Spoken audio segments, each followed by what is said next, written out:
In front of me is Samsung Galaxy A17 and today I would like to show you how you can clean storage.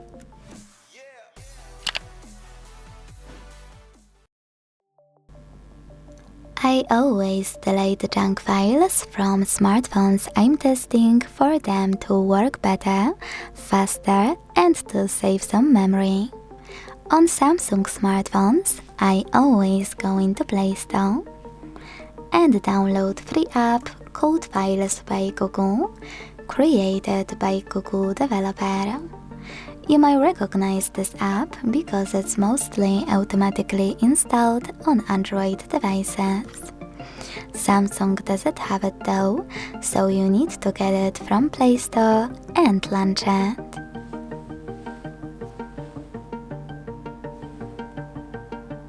Then hit Continue in the pop-up.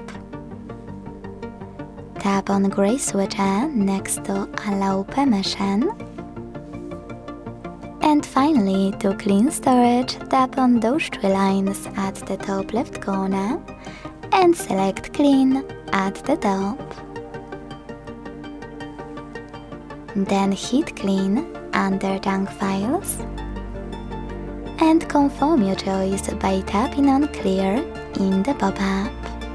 So when I do that, as you can see, storage of my device was successfully cleaned. Thanks so much for watching. If you enjoyed this video, leave a like, comment and subscribe. Bye!